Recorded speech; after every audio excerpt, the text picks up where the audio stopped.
All right, welcome. This is some episode of Cheap Shot News. I am Zach, your host and lovely human being. I'm super stoked today. I'm wearing my favorite non-winter hat. I'm wearing my lucky sweater, or I should say hoodie, with science pen. So, lots of interesting things to talk about, so let's just get started.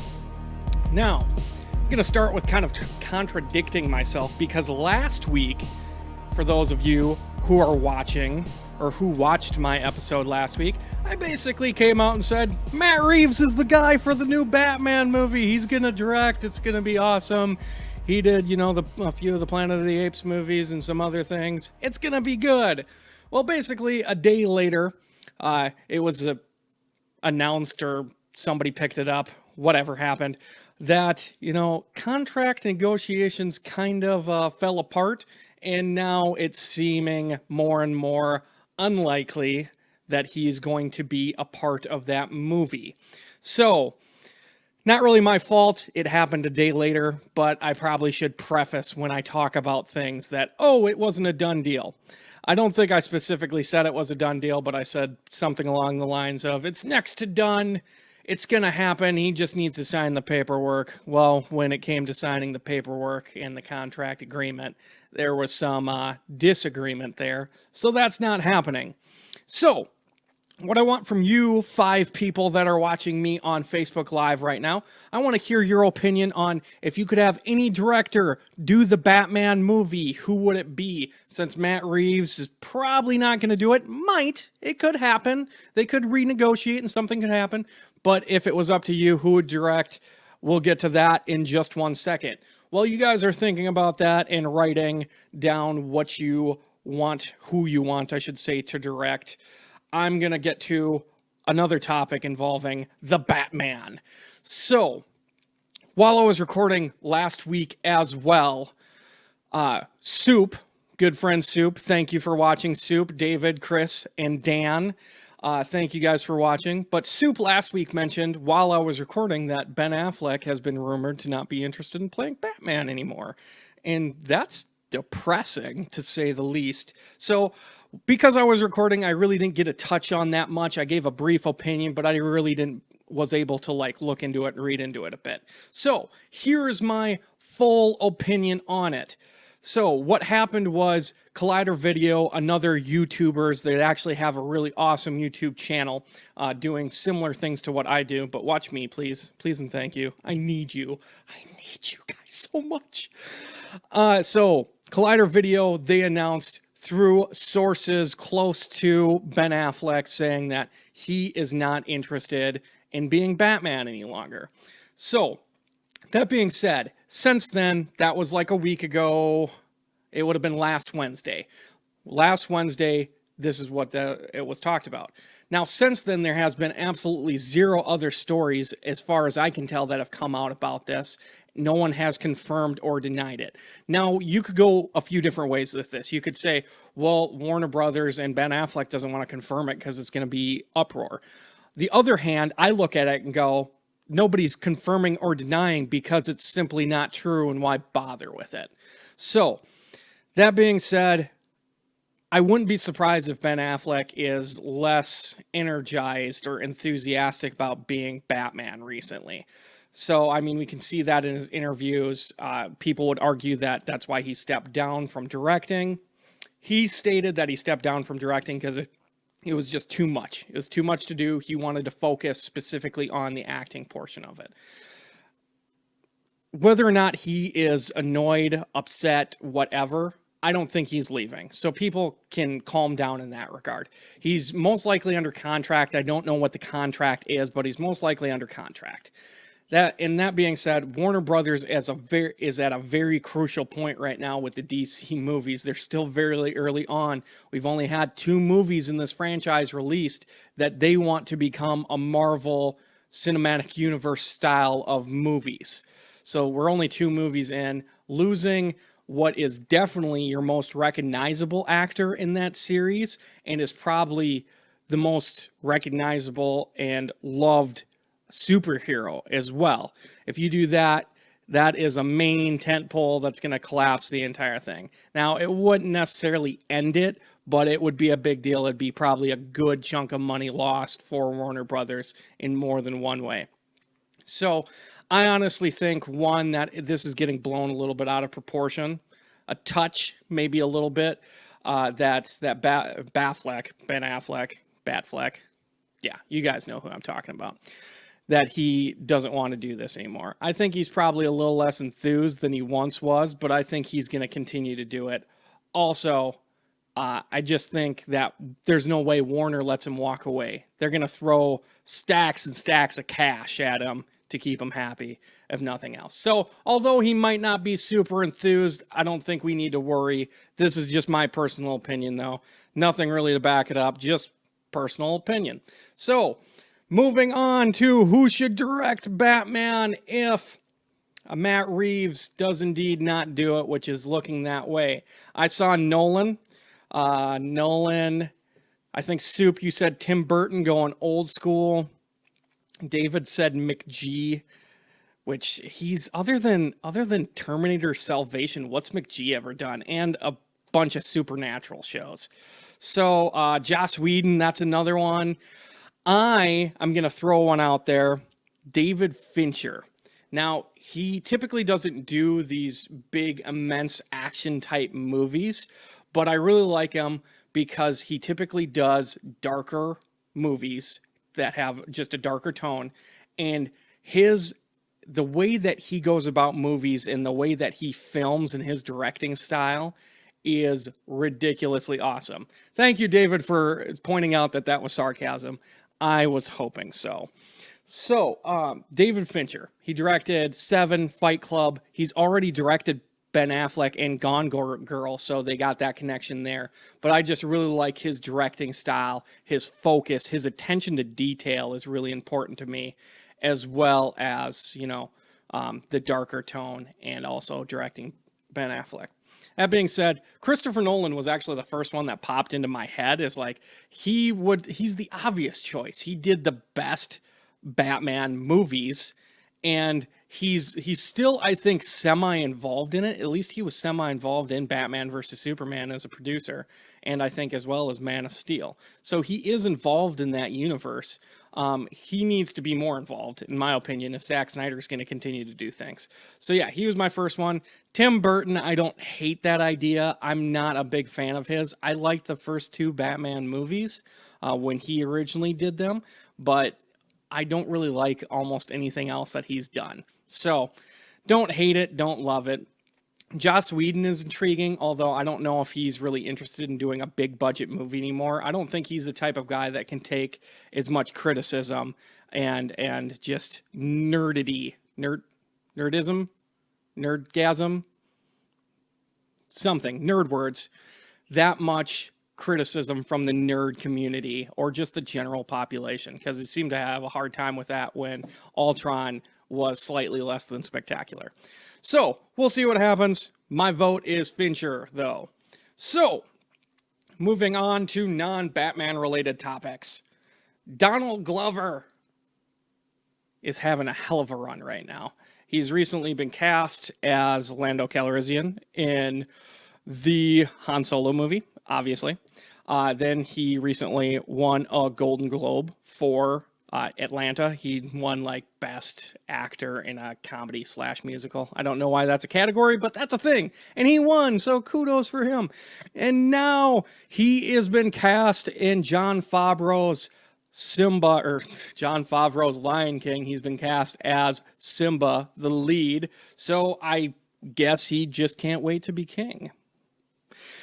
So Jon Favreau, if you didn't know, directed the new Jungle Book movie. It is a live action. They call it live action, although it is nearly 100% CGI.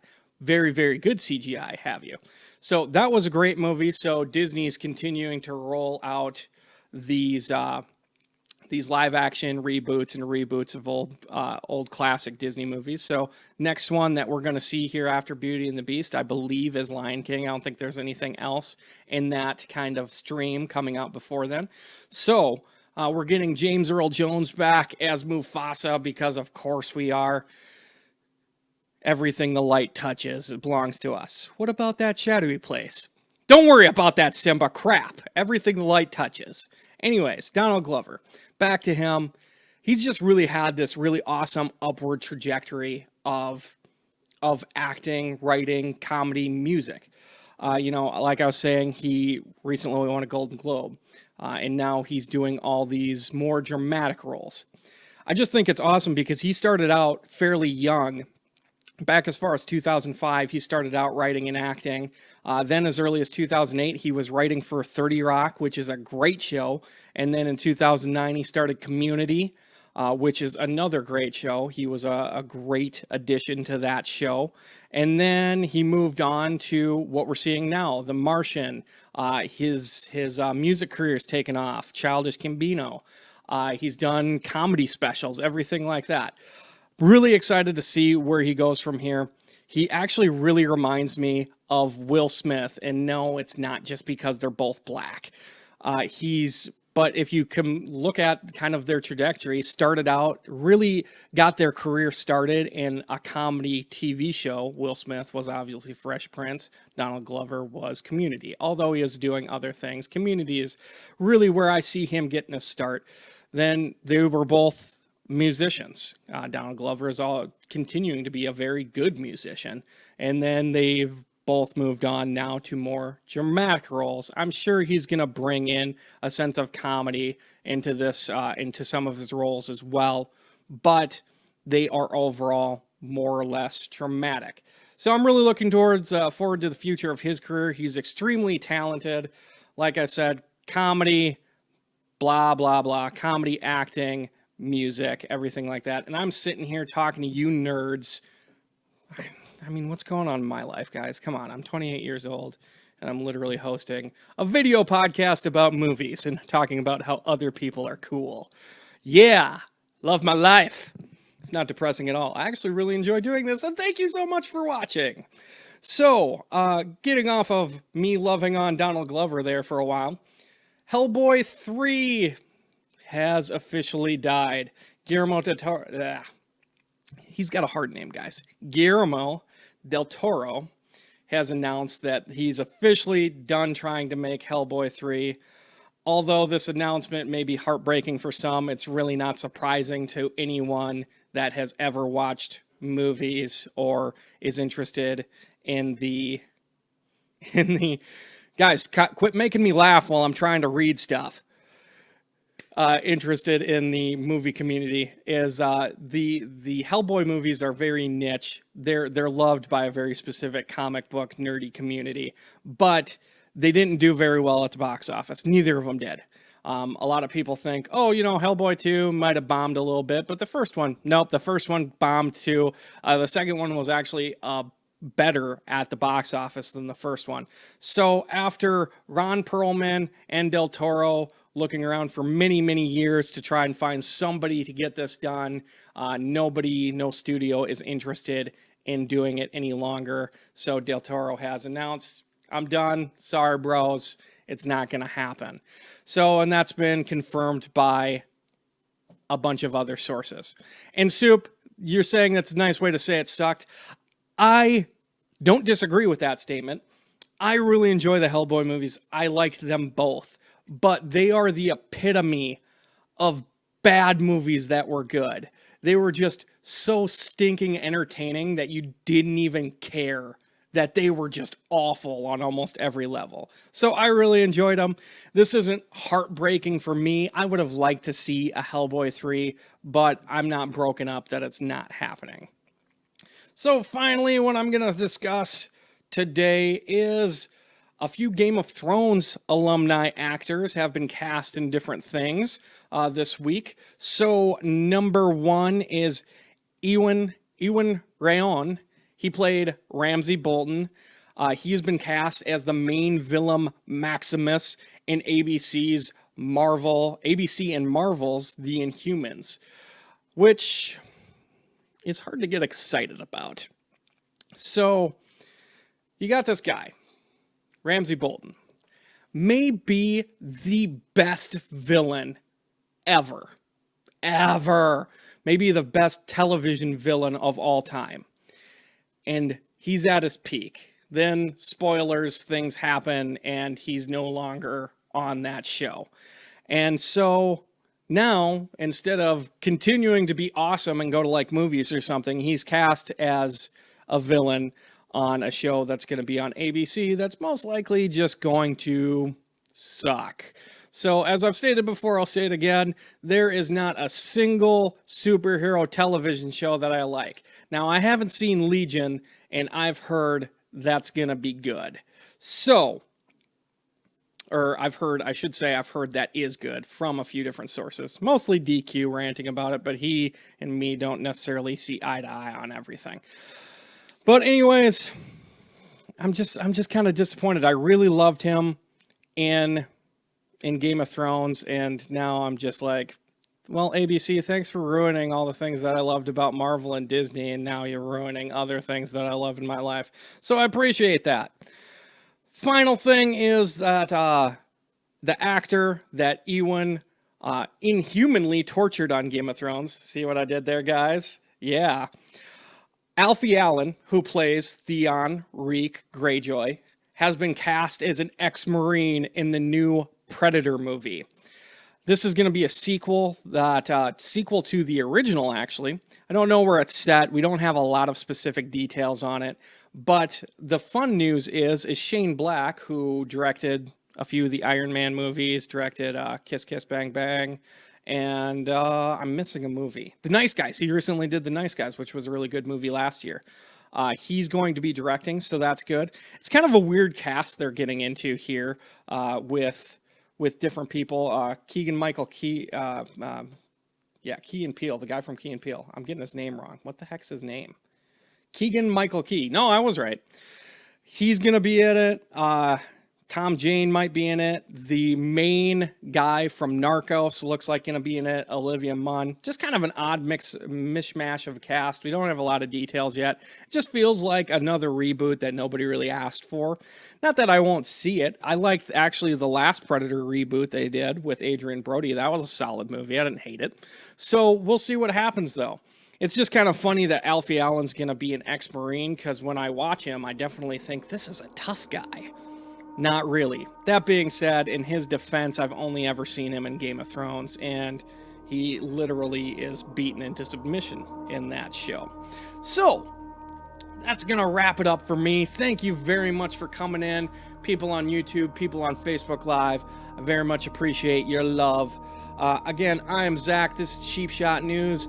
I record this thing every Tuesday at 7:30 Central Time. You can also check out the video after I've done recording on YouTube. Just put in YouTube Cheap Shot Cinema.